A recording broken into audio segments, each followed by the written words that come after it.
Dando continuidade, então, à nossa resolução da prova, questão 41. Em relação às classificações dessa incidência mamográfica ou sua conduta, assinar a alternativa correta. Então, nós devemos avaliar essas classificações aqui. Alternativa A, classificações vasculares, sendo recomendado segmento de rotina. B, morfologia e distribuição sugerem classificações secretárias benignas. C, devido à distribuição segmentar e à morfologia linear, deve-se indicar a biópsia percutânea. D, controle evolutivo por mamografia em 6 meses, apenas dessa mama é a conduta mais indicada. E, deve ser indicada ultrassonografia para pesquisa de lesões intraductais relacionadas a papiloma. Vou dar um zoom aqui para a gente analisar melhor. Perceba que essas classificações, elas fazem um trajeto como se fosse em fila, mas essas classificações, elas são relativamente grandes. Vejam que ela tem a gente não consegue medir muito bem, mas não são aquelas classificações lineares finas que a gente está acostumado a ver nas lesões suspeitas. As classificações lineares finas são bem pequenininhas. No BIRADS tem inclusive um número, se não me engano é menor que 0,5 milímetros, e aqui só pelo olho provavelmente já vai ser, são classificações mais espessas do que essa. Então essas classificações mais espessas, mais grosseiras, que seguem esse trajeto linear, muito provavelmente são classificações intraductais. São aquelas classificações secretórias que algumas pessoas chamam classificação em bastão, classificação em palito. Essas classificações também entram no grupo de achados benignos. Então, nesse caso aqui, a conduta mais correta é ser laudado com o BIRADS 2, porque é um achado benigno, e a paciente segue o acompanhamento mamográfico de rotina. O que poderia gerar uma confusão é que, às vezes, se você analisar como um todo, até parece que essas classificações poderiam ser descritas como se tivesse um trajeto segmentar, né? Até meio que dá para desenhar um triângulo apontando para cujo vértice aponta para a papila, mas se você for prestar com atenção, analisar com atenção, seria mais de um segmento, né? Porque aqui embaixo a gente tem classificações parecidas, aqui também já seria outro segmento. Então também, se alguém raciocinou que seriam lineares finas, de distribuição segmentar, que seria um achado suspeito, aqui também não daria para marcar essa alternativa por causa é uma multiplicidade de segmentos, né? Que seria muito estranho você ter a mama inteira com tantas classificações. Então, tanto a morfologia quanto a distribuição não bate muito para ser um achado suspeito. Então, aqui a gente classificaria como BIRADS 2 como classificações benignas, que sugerem classificações secretórias. Esse aspecto é bastante sugestivo. Então, a alternativa correta é a letra B.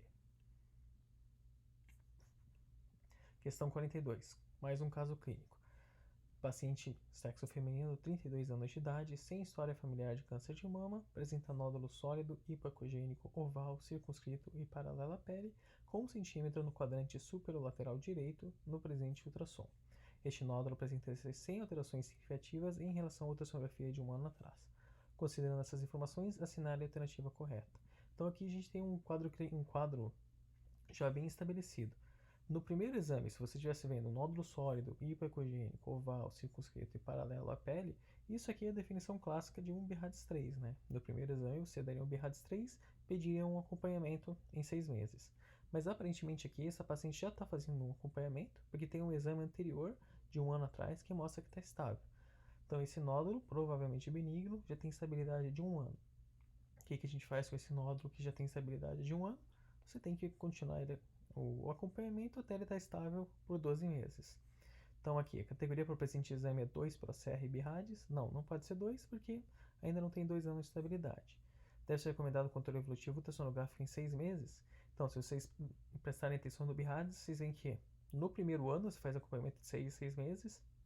Então, no momento do diagnóstico, BIRADS 3, faz exame daria 6 meses. Se tiver igual, mantém o BIRADS 3. 6 meses completa um ano e depois você pode esperar 12 meses para fazer. Então você não precisa repetir em 6 meses nesse momento. Já está estável há um ano, você só vai repetir daqui a um ano de novo. Por isso que esse aqui está errado. Controle evolutivo ultrassonográfico em 12 meses, resposta correta, ainda mantendo o BIRADS 3. Deve ser recomendada a correlação com o exame histológico? Não, porque a morfologia não é suspeita. Deve ser recomendada a correlação com o exame histopatológico? Também não é suspeito o suficiente para você fazer uma biópsia. Nesse caso, então, resposta correta, alternativa C. Questão 43. Em relação à categoria dessas incidências mamográficas e a conduta a ser adotada, assinale a alternativa correta. Aqui eu nem coloquei as alternativas. A gente vê que tem um achado, que provavelmente é o quadrante superolateral da mama direita. Foi feita até uma compressão para a gente estudar melhor esse achado. Então veja que isso aqui Parece é uma imagem mal delimitada, parece ter bordos relativamente convexos, você poderia chamar de nódulo. Se você não está seguro, até daria para chamar com uma simetria focal, porque é visto em duas incidências. Mas o mais importante, vejam como as margens são mal delimitadas, vejam como você tem essas especulações. Isso aqui é uma morfologia altamente suspeita, se você for chamar de simetria ou for chamar de nódulo, seja como for, tem que escrever essas margens irregulares, que há alto grau de suspeição. E veja que a gente tem calcificações pleomórficas finas associadas. Veja que essas calcificações bem pequenininhas aqui, quase imperceptíveis, essas são bem diferentes das outras calcificações que a gente já viu na prova. Essas aqui que são suspeitas para malignidade. Então, somando esse achado, nódulo irregular de margens especuladas com microcalcificações, isso aqui é um achado suspeito que precisa ser avaliado por biópsia. Vamos dar no mínimo um BIRADS 4 para ele.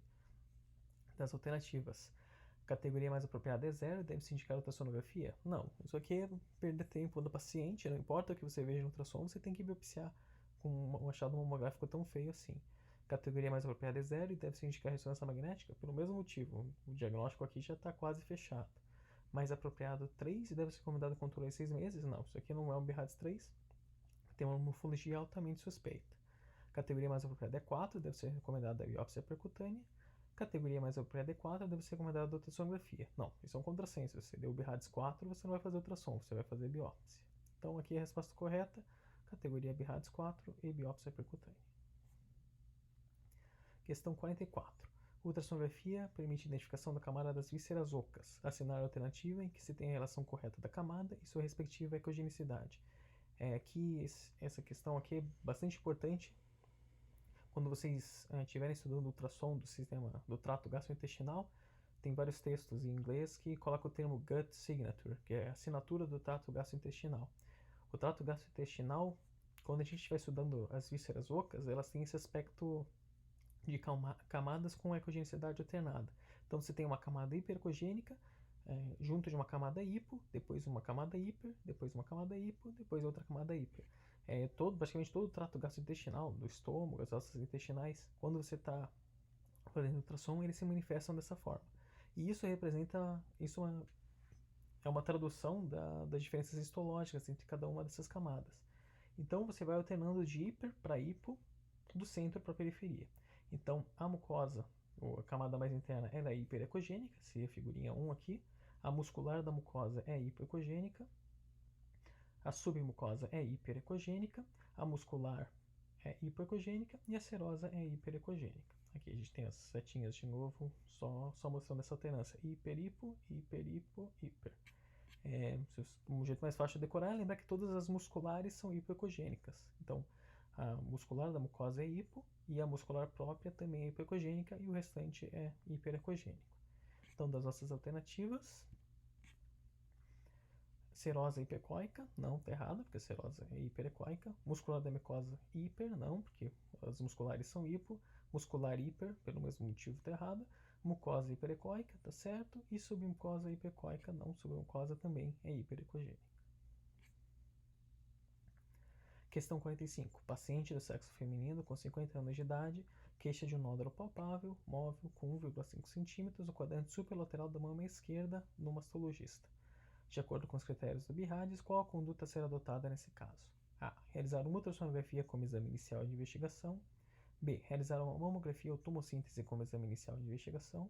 C. Indicar a biópsia percutânea orientada por ultrassom devido à faixa etária. D. Indicar o rastreamento com ressonância magnética. E, em se tratando de um cisto simples, indicar o controle evolutivo em 6 meses com categoria 3 para CR BIRADS. Uma mulher, 50 anos, com um nódulo palpável. Não tem muito segredo, né? O primeiro exame de investigação nessa faixa etária vai ser uma mamografia. Se fosse uma paciente mais jovem, talvez você até pudesse fazer ultrassom, mas ela já está na idade, inclusive, de fazer rastreamento mamográfico. Então, se ela tem queixa palpável, até se ela não tem um nódulo palpável, de qualquer jeito ela tem que fazer uma mamografia de rastreamento. Então, nesse caso aqui, a resposta mais correta é a letra B. Mamografia ou tomossíntese como exame inicial de investigação. Questão 46. Paciente de 18 anos de idade, do sexo masculino, com dispneia de evolução há pelo menos 3 anos, com significativa piora nos últimos meses. Realizou radiografia de tórax, sendo apresentada a imagem a seguir. Com base nessas informações, qual a hipótese diagnóstica mais provável? Então, é um paciente jovem. O único exame que nós temos aqui é uma radiografia do tórax. Mediastino, à primeira vista não parece ter nada de grosseiro. Cúpulas diafragmáticas na altura correta, parte óssea não parece ter nada de muito alterado, e veja que os pulmões estão relativamente simétricos em transparência, não tem nenhuma alteração focal. Agora, o que a gente tem que prestar bastante atenção é nos contornos aqui do mediastino. Bom, um paciente jovem com dispneia sempre dê uma olhada na silhueta cardíaca, porque às vezes ele pode ter uma cardiopatia congênita que nunca foi diagnosticada, e a gente pode ver uma cardiomegalia, ver algum sinal indireto de aumento de alguma câmara. Não parece ser o caso aqui, mas se a gente olhar um pouquinho mais para cima, aqui na porção mais superior do contorno esquerdo do coração, na topografia do tronco da artéria pulmonar, a gente vê que há um aumento das dimensões. Geralmente, quando a gente vê radiografia de tórax normal, o tronco da artéria pulmonar não é tão proeminente assim. Então, o achado mais importante dessa radiografia de tórax é esse aumento do tronco da artéria pulmonar, que é um sinal indireto de hipertensão pulmonar.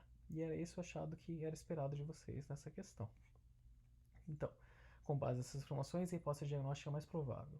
CIV ampla, difícil falar isso numa radiografia do tórax, né? Mas não tem aumento da silhueta cardíaca, então provavelmente esse paciente não vai ter uma alteração morfológica cardíaca importante.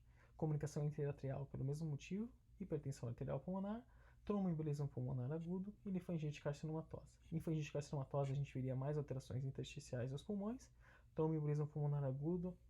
Existem alguns sinais radiográficos que eu não vou entrar no mérito agora, porque a gente não é o objetivo da aula, sinal de Fleschner, Korkowicz-Hampton, alguns outros sinais, mas não nada disso que seja visível nessa radiografia.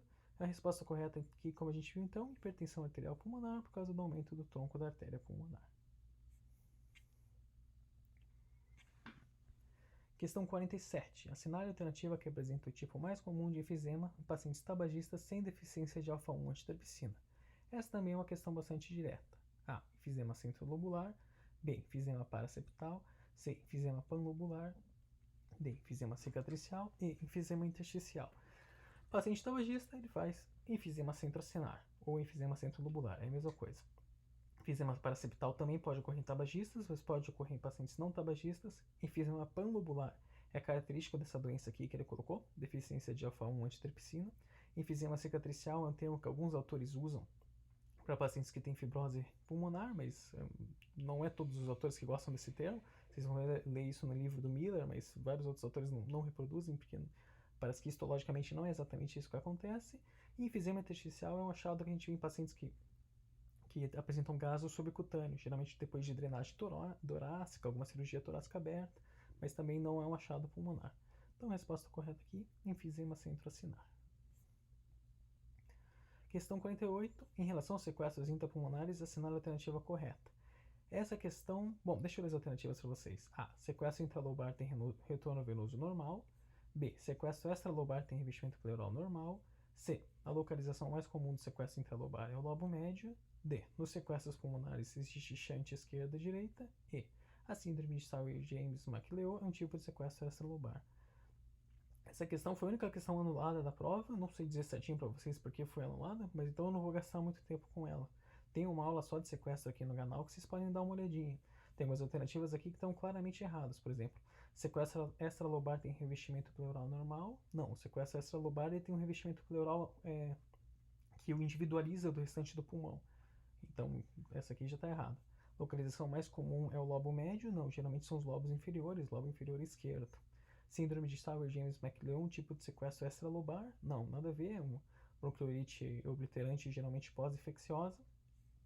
Sequestro intralobar tem retorno venoso normal. Sequestro intralobar pode ter retorno venoso para circulação pulmonar normal. Geralmente o extralobar é que tem retorno para circulação sistêmica. Eu teria marcado essa alternativa aqui, mas não sei dizer o certo porque a questão foi aberta. Questão 49. Em relação à propedêutica de investigação de cálculos renais, assinale a alternativa correta. A. Alta sensibilidade na detecção de cálculos renais da radiografia simples do abdômen deve-se diretamente à sua composição e tamanho, além de pouca interferência de fatores adicionais, como distensão casosa e biótipo do paciente.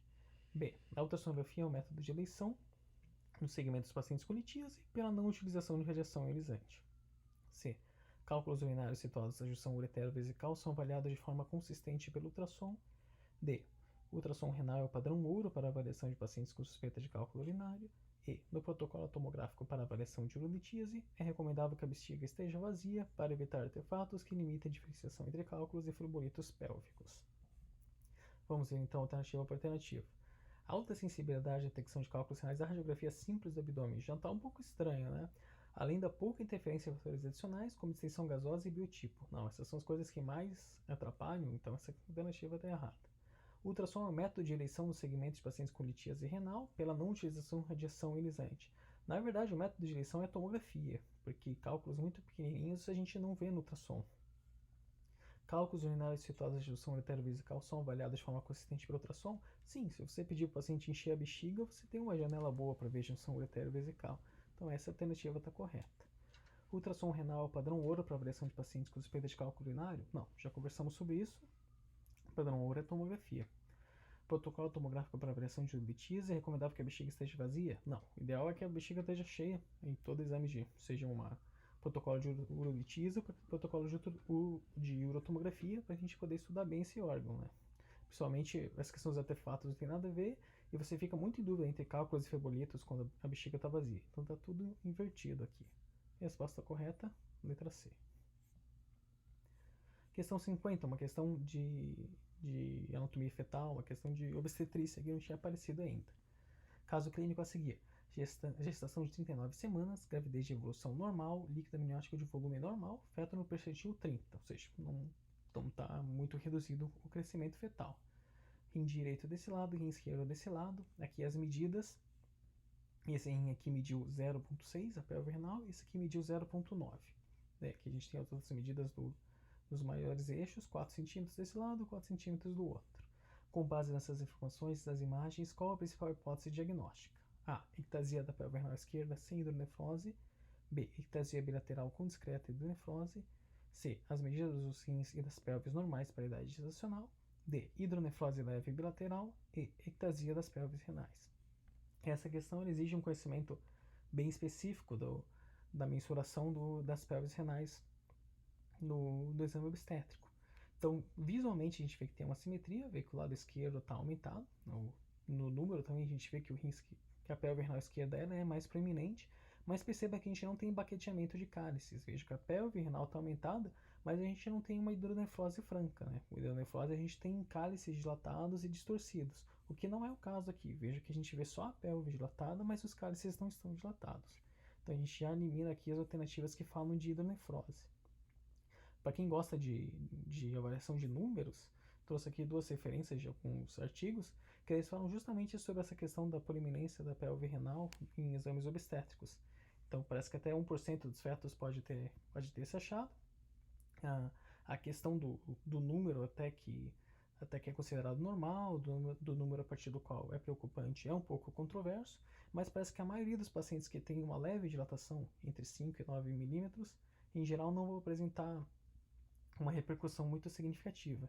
Então esse paciente aqui, que tem uma pelve renal esquerda de 9 milímetros, estaria nesse grupo de mais ou menos, nesse grupo de uma ectasia leve. Então, nesse caso, como a gente não tem hidronefrose, a gente vai classificar só como uma ectasia leve da pelve renal do lado esquerdo. E é por isso que aqui a alternativa correta é a letra A, ectasia da pelve renal esquerda sem hidronefrose. A alternativa B está errada, porque não é uma ectasia bilateral, o outro lado aqui a gente ainda considera normal. C, medida dos rins das pelves renais normais para a idade gestacional. Não, porque a gente viu que está dilatado. Hidronefrose leve bilateral, não, porque é unilateral. E ectasia das pelves renais também não, porque só um lado que estaria alterado. Questão 51, a partir daqui só para os R2 e R3. Gestação de 28 semanas, primeira questão de obstetrícia da prova. Nas imagens, cortes axiais do polo cefálico a nível dos tálamos e da fossa posterior. Com base nessas informações das imagens, qual a principal hipótese diagnóstica? Arnold-Chiari, polencefalia, holoprosencefalia semilobar, cisto aracnoide da linha média e malformação de Dandy-Walker. O pulo do gato nessa questão aqui, que a gente tinha que prestar atenção nesses ventrículos e nos tálamos aqui nesse corte. Então percebam que os ventrículos não têm um septo pelúcido, a gente não vê uma delimitação clara entre os dois ventrículos, aqui eles se comunicam formando os dois ventrículos laterais formam como se fosse uma cavidade única, e nesses cortes aqui a gente vê que também não tem uma segmentação apropriada dos tálamos. Os tálamos estão fusionados na linha média. Então essa aqui só pode ser um daqueles defeitos de clivagem do encéfalo, mais especificamente o módulo prosencefalia. Então das alternativas aqui, a letra correta, letra C, módulo prosencefalia semilobar, que é aquela que nós temos fusão dos tálamos e os ventrículos também mal formados, formando uma cavidade única.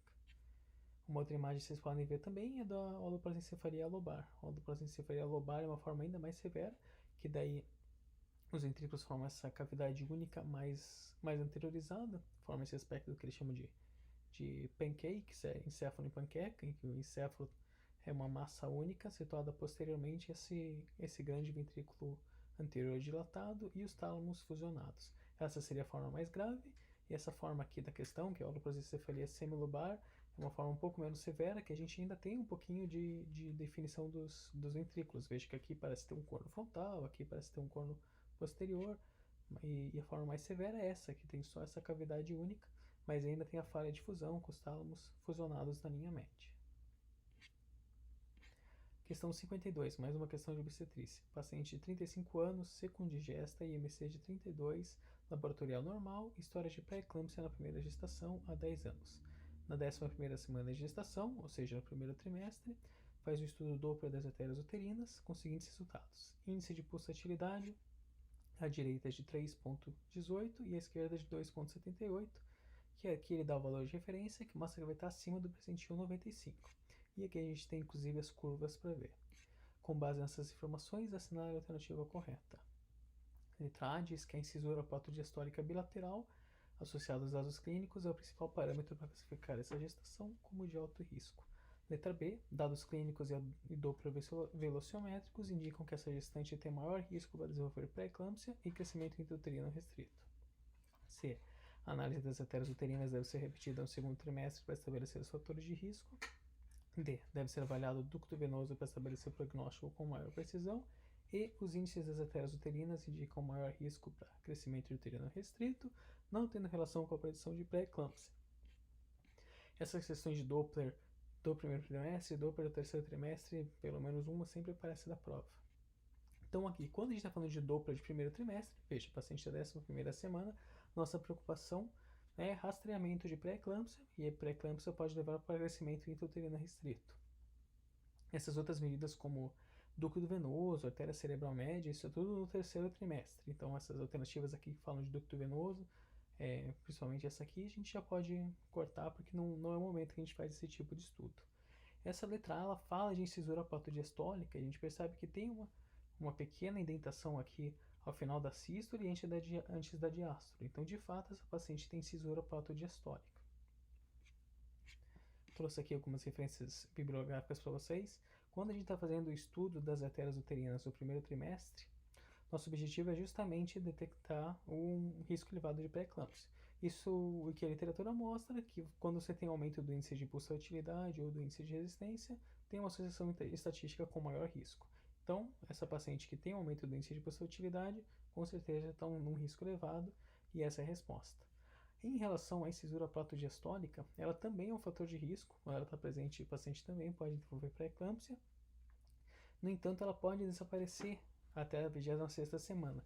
Então, como essa paciente está na 11ª semana, essa incisura patodiastólica pode desaparecer se você fizer acompanhamento lá no começo do terceiro trimestre. Então, nesse momento, não é correto dizer que isso aqui é o principal parâmetro para classificar essa gestação como de alto risco. Então, essa alternativa A, que poderia estar certa por causa da presença da incisura patodiastólica, não está correta porque ela não é o principal parâmetro. O principal parâmetro aqui é o índice de pulsatilidade.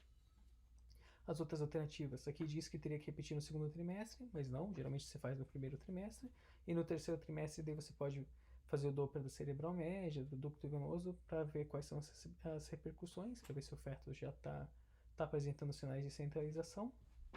E a última alternativa, a letra E, diz que não tem relação com a predição de pré-eclâmpsia, mas a gente acabou de ver que tem. Então a resposta aqui é a letra B. Os dados clínicos e de Doppler indicam que a gestante tem maior risco para desenvolver pré-eclâmpsia e, consequentemente, crescimento intrauterino restrito. Questão 53 também fala sobre Doppler. Homem de 60 anos de idade com hepatite C crônica, e aqui nós temos um Doppler da veia porta. aqui ela sendo colorida em vermelho, e aqui a gente vê o espectral, o comprimento, o formato da onda. Com base nos dados das imagens, é correto afirmar: A. O sentido de fluxo está invertido. B. O fluxo portal é hepatofugal e a velocidade está reduzida. C. O fluxo é hepatopetal e a onda espectral revela a presença de circulação colateral. D. O fluxo é hepatopetal e a velocidade está normal. E. O fluxo portal é hepatopetal e a velocidade está aumentada. Basicamente, pacientes com cirrose, quando a gente faz o estudo Doppler da veia porta, primeira coisa, nós temos que ver se ela está pérvia, se você não tem nenhuma falha de enchimento, algum sinal de trombose. Aqui a gente vê que ela está se colorindo, então ela está pérvia. Ok, segundo passo, ela está pérvia, mas para onde vai o fluxo? Ele é hepatopetal, vai para o fígado, ou ele foge do fígado, é hepatofugal? Para isso a gente vai ver o formato de onda, ver se a nossa onda está acima da linha de base ou se está abaixo. Se ela está acima da linha de base, indica que ela está se dirigindo em direção ao transdutor. Como ela está indo em direção ao transdutor e o transdutor está aqui em cima, significa que está indo em direção ao fígado. Então esse aqui é um fluxo hepatopetal, é um fluxo normal. Se ela estivesse para baixo da linha de base e estivesse aqui, a gente teria um fluxo hepatofugal. Então aqui a gente sabe que a veia porta está pérvia e tem um fluxo hepatopetal. E outra informação, nós temos que ver o pico de velocidade. Aqui está em torno de 20 cm por segundo, que seria considerado normal.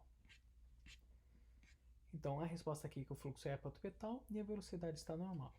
Está errado a letra A porque não está invertido, como a gente viu, teria que estar embaixo da linha de base. O fluxo portal é hepatofugal, também não, já vimos. O fluxo é hepatopetal e a onda espectral revela circulação colateral. Não, circulação colateral a gente veria outros vasos aqui no hepático. A gente vê que não está pintando, aqui está pintando só a veia, que provavelmente é um pouquinho de contaminação da artéria hepática. O fluxo é hepatopetal e a velocidade está aumentada. Não, a velocidade não está aumentada.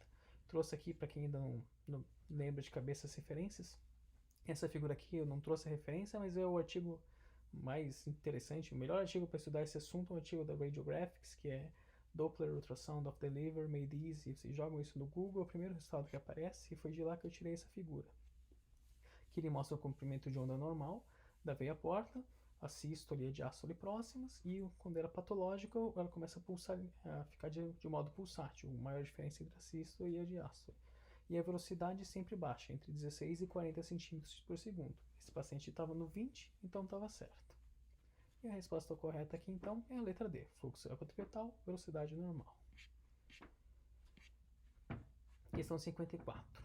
Outra gestante, 20 semanas, primigesta, sem comorbidade, 37 anos de idade. Em relação ao estudo ultrassonográfico. A. A avaliação da vitalidade fetal pode ser feita pelo perfil biofísico fetal. B. O estudo Doppler das artérias uterinas permitirá indicar terapêutica com aspirina para prevenir pré-eclâmpsia. C. Principal parâmetro para calcular a idade estacional comprimento dos ossos longos. D. É a época ideal para cálculo da idade estacional através da avaliação morfológica fetal. E. A maioria das malformações grosseiras do sistema nervoso central é diagnosticada nesse período. Essa aqui é uma questão bem teórica, então vamos alternativa por alternativa. A. A avaliação da vitalidade fetal pode ser feita pelo perfil biofísico fetal. O perfil biofísico fetal geralmente não é feito com 20 semanas, é feito no terceiro trimestre, então aqui não está correto. B. Estudo das artérias uterinas permitirá indicar terapêutica com aspirina para prevenir pré-eclâmpsia. Não, porque geralmente isso é feito no primeiro trimestre, então aqui está um pouquinho tardio para isso. C. O principal parâmetro para cálculo da idade gestacional é o comprimento dos ossos longos. Não, o principal parâmetro para cálculo da idade gestacional é o CCN, comprimento crânio-nádega. Época ideal para o cálculo da idade gestacional através da avaliação morfológica fetal? Não, na verdade a época ideal para cálculo da idade gestacional é precoce. Nas primeiras semanas, quanto mais cedo melhor, primeiro trimestre. E a maioria das malformações grosseiras do sistema nervoso central é diagnosticada nesse período. Sim, a gente está numa época que você já consegue estudar bem o encéfalo e a maior parte das alterações realmente é diagnosticada nessa faixa. Então a alternativa correta aqui, a letra E. Essa questão 55 é uma questão clássica de tórax. Paciente, 25 anos de idade, sexo masculino. Dor torácica, escalos pitóicos e dispneia. Anjo TC revela aneurisma de artérias pulmonares. Não vou ler nem as alternativas aqui, vocês podem ler, pausar se quiserem pensar antes. Aneurisma de artéria pulmonar sempre tem que ter uma doença que vai pular na cabeça de vocês, que é o achado clássico, que é a doença de BC. Doença de BC, a principal manifestação do tórax é o aneurisma da artéria pulmonar. Se algum dia vier uma imagem, uma prova, seria mais ou menos isso aqui, esse aspecto. Geralmente é um aneurisma fusiforme, uma dilatação de todo o vaso, com aumento do diâmetro. Pode acometer tanto a artéria pulmonar principal, quanto os seus ramos lobares segmentares, mas geralmente são vasos de grande calibre. Doença de BC, então sempre lembrar do aneurisma da artéria pulmonar. Questão 56, uma questão sobre endometriose, que é um tema que também sempre aparece. Cenário alternativa correta sobre o estudo ultrassonográfico. A. Os sítios mais comuns de endometriose profunda são o sigmoide e o apêndice secal, e o diagnóstico ecográfico é realizado principalmente com a sonda endovaginal. B. O endometrioma ovariano caracteriza-se pela detecção de um cisto com debris e vascularização periférica exuberante com dupla de amplitude. C. A ultrassonografia não é um método adequado para diagnóstico dos implantes endometrióticos peritoneais. D. As lesões endometrióticas da endometriose profunda são os mais frequentemente espessamento hiperecogênico dos ligamentos uterossacros. E. Endometriose vesical é mais frequente na parede anterior da bexiga e o principal diagnóstico diferencial é com cisto de úraco. De novo, essa é uma questão bem teórica, bem aprofundada sobre uma doença específica, então eu vou passar direto para a resposta e daí a gente comenta alternativa por alternativa.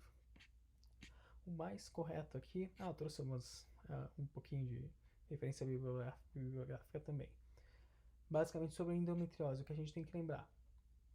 Os sítios mais comuns de acometimento são os ovários, as tubas uterinas, o peritônio e os ligamentos uterossacros. Existem outras manifestações, como gastrointestinal, trato urinário, partes moles, até mesmo tórax, mas essas são um pouquinho mais difíceis. Endometrioma costuma aparecer bastante nas provas, geralmente vai ser um cisto complexo, um cisto que contém um cisto de conteúdo ecogênico. E outra imagem que vocês podem ver também, que é uma imagem clássica, é esse espessamento do ligamento uterossacro, essa estrutura hipoecóica alongada, que vai apresentar um aspecto grosseiro, um aspecto de margens convexas e lobuladas.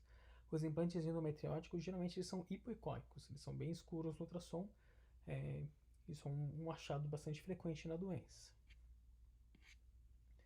Então, analisando aqui alternativa por alternativa, os sítios mais comuns da endometriose profunda são o sigmoide e o apêndice secal. Então, o trato gastrointestinal não é tão frequente assim, como a gente viu, geralmente ovário, ligamento uterossacro. Então, isso aqui está errado. Endometrioma ovariano caracteriza pela detecção de um cisto com debris e vascularização periférica exuberante com dupla de amplitude. A vascularização periférica exuberante não é um critério diagnóstico tão importante. Isso, às vezes, a gente vê mais em cisto de corpo lúteo, não necessariamente no endoterioma. Cisto com debris até pode aparecer, mas essa descrição aqui não é a melhor descrição, de fato. Ultrassonografia não é um método adequado para implantes endometrióticos peritoneais. Isso é verdade, porque o ultrassom não alcança a reflexão peritoneal completamente. Você não consegue pegar toda a superfície do peritônio no ultrassom. Se você quer fazer um inventário de toda a cavidade peritoneal para a detecção de endometriose, é muito melhor você fazer uma ressonância, porque daí você tem uma visão mais global. D. As lesões endometrióticas e endometriose profunda são mais frequentemente hiperecogênicas. Não, como eu falei para vocês, é hipoecogênico. E E. Endometriose vesical é mais frequente na parede anterior da bexiga e o principal diagnóstico diferencial é com cisto de úraco. Não. A parede anterior está lá na frente, é mais difícil de implantar o implante endometriótico. Geralmente, então, é no domo ou na parede posterior. E por isso a alternativa correta, letra C. Questão 57 fala de gestações gemelar. Questão de mono, di, questão de corionicidade e amonicidade. Eu não vou ler todas as alternativas aqui para vocês podem pausar e ler. Eu vou passar direto para a revisão teórica. Eu fiz esse esqueminha aqui para vocês, então, para quem ainda não decorou, tentar entender como é que é a lógica do negócio. Então, existem gêmeos monozigóticos e gêmeos dizigóticos. Monozigóticos surgem de uma única fecundação. Um espermatozoide que encontra um óvulo, ao passo que os dizigóticos são parzinhos. Então, cada espermatozoide encontra seu próprio óvulo. Vendo os gêmeos monozigóticos, dependendo da fase em que eles se separam, eles podem ter uma ou duas placentas, uma ou duas bolsas amnióticas. Na literatura, geralmente tem essa divisão clássica de 3 dias, 4 a 7 dias, 8 a 12 dias. O ideal para vocês lembrarem, quanto mais tempo levar o zigoto para se dividir, mais juntinhos vão ficar os fetos dentro do útero da mãe. O que eu quero dizer com isso? Se o zigoto se dividiu bem no comecinho, nos primeiros 3 dias, cada gêmeo vai ter o seu próprio saco amniótico e sua própria placenta. Então vai ser uma gestação de coriônica, de amniótica. Se a divisão ocorreu entre 4 e 7 dias, cada um vai ter o seu saco amniótico, mas a placenta vai ser única. Então é uma gestação monocoriônica, diamniótica. E por fim, se eles ficaram juntos por muito tempo, 8 a 12 dias só, depois de 8 a 12 dias eles se separaram, eles vão ficar dentro do mesmo saco miniótico e uma única placenta. Uma gestação monocoriônica e monominiótica, que é a gestação que mais se associa com complicações. E os gêmeos dizigóticos é mais fácil, como cada um se desenvolveu de um próprio espermatozoide de um próprio óvulo, cada um vai ter, na sua placenta, cada um vai ter seu saco amniótico, porque eles tiveram origens distintas. Basicamente é isso que vocês têm que saber. O zigoto da gestação monozigótica, quanto mais tempo levar para se dividir, mais juntinho vão estar os fetos. Então, as alternativas. Letra A. Gestações monocoriônicas são sempre monozigóticas. Sim, como a gente viu, se tem uma placenta só, tem que ter vindo de uma fecundação só. As malformações fetais são mais frequentes nas gestações dizigóticas? Não, porque as malformações fetais geralmente têm uma origem genética, então se eles vieram de uma única fecundação, é mais provável que vai acontecer. C. A presença de duas massas placentárias distintas é diagnóstico de similaridade dizigótica? Não, pode ser uma monozigótica, como a gente viu, com uma divisão mais no começo da gestação. D. Gestações monominióticas são a variedade mais frequente da similaridade monocoriônica? Não, as monominióticas, as monomonos são as mais raras. Geralmente eles são di, ou menos frequente, mono-di, mas a mais rara é mono-mono. E a síndrome de transfusão feto-fetal ocorre raramente nas gestações dizigóticas. Transfusão feto-fetal geralmente acontece na mono-mono, é a mais comum. Essa aqui é que mais complica. Questão 58. Assinala a alternativa que apresenta a etiologia da tensão mosaico e uma tomografia de tórax. Isso aqui eu acabei colocando a resposta direto, deixa eu passar aqui para a gente ver alternativa por alternativa. Essa questão você tem que ler com bastante atenção. Ele quer saber a etiologia da atenuação em mosaico, ou seja, o que determina a atenuação em mosaico. A. Preenchimento alveolar parcial com espessamento intersticial. B. Espessamento de paredes bronquiolares com plugs mucosos endoluminais. C. Pneumonia e organização com pneumatoceles. D. Obstrução bronquiolar com aprisionamento aéreo. E. Espessamento dos septos interlobulares com vidro fosco de permeio. Ele quer saber a etiologia da atenuação em mosaico. O que gera atenuação em mosaico? Basicamente, a gente podia ficar em dúvida entre a letra D e a letra E, porque um fala de obstrução bronquiolar com aprisionamento aéreo e outro fala de espessamento dos septos interlobulares com vidro fosco de permeio. E é isso que eu queria falar para vocês. Esses dois termos têm que acender a palavra mosaico na cabeça, mas são causas diferentes. Atenuação em mosaico significa aprisionamento aéreo. Você tem áreas mais escuras, que é onde o ar tem mais dificuldade em sair, por isso fica com uma atenuação mais baixa. Isso aqui sugere doença de pequenas vias aéreas, é o que a gente chama de atenuação em mosaico. Não confundir com a pavimentação em mosaico, que em inglês eles chamam de crazy paving. Pavimentação em mosaico é um achado que é visto em várias doenças, como proteinose alveolar, pneumocistose, hemorragia alveolar, que por definição é a combinação entre vidro fosco e espessamento dos septos interlobulares. Faz esse aspecto aqui em mosaico, em pele de girafa. Então, são doenças diferentes, embora os dois tenham mosaico, as etiologias são diferentes. Então, a alternativa correta aqui é a letra D, porque ele quer saber a etiologia da atenuação em mosaico, não da pavimentação em mosaico. Se ele perguntasse de pavimentação em mosaico, você podia marcar a letra E. Mas como ele quer atenuação em mosaico, ele está falando de aprisionamento aéreo. Questão 59, uma questão muito importante para a vida real. Paciente mulher, 66 anos, hipertensa, com dor torácica súbita retroesternal. Suspeitaram de infarto, mas foi descartado clinicamente. Faz uma tomografia de tórax sem contraste com esse achado. Qual a hipótese diagnóstica mais provável? Essa imagem aqui tem que ser analisada com muita atenção e ficar gravada na cabeça de vocês. Aqui tem a artéria pulmonar ramificando, aqui um pouquinho de gordura ao redor do coração, a aorta descendente aqui e a aorta ascendente aqui.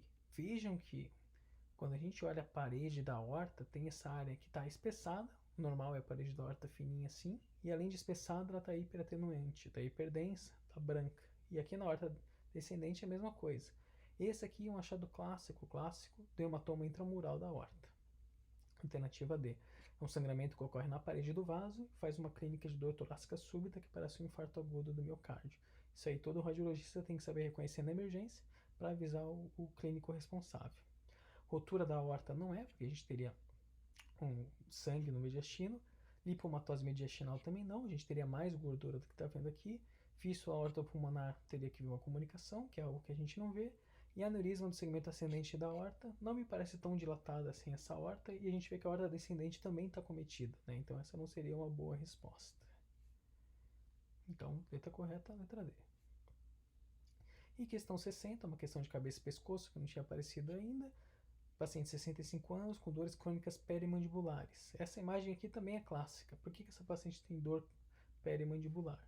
Veja que a gente tem algumas coisas densas que não deveriam estar aqui. É um exame com contraste, então os vasos estão brilhando, mandíbula brilhando porque é osso, corpo vertebral brilhando porque é osso, mas o que são essas coisas aqui brilhando que não deveriam estar brilhando, que não deveriam estar presentes aqui? Isso também é calcificação, branco como se fosse o branco do osso. E vejam que essas calcificações estão numa topografia que não deveria existir, está na topografia dos ductos das glândulas salivares. E a gente até vê aqui uma das glândulas submandibulares bastante dilatada, apresentando umas imagens císticas no interior. Então isso aqui são cialulitos, são cálculos no interior dos ductos das glândulas salivares com uma glândula salivar dilatada. A causa da dor desse paciente, então, é cialolitíase bilateral. Como a gente pode ver, tem cálculos dos dois lados. Tomou nosso óleo bucal, a gente não está, na verdade, um corte nem muito bom para ter certeza se tem uma lesão infiltrativa no nosso óleo bucal. Tórax mandibulares também não. Osteomas múltiplos, apesar de ter densidade de osso, eles não têm comunicação com os ossos, né? Então indica que não está se originando da medular óssea, sim do próprio ducto das glândulas submandibulares. E aneurismas saculares, não. Essas imagens com calcificações teriam que estar em íntimo contato com os vasos se fossem aneurismas. Então a resposta correta é a letra B, cialolitíase bilateral. E é isso aí. A gente continua na próxima aula, então, da questão 61 até a questão 80. Muito obrigado.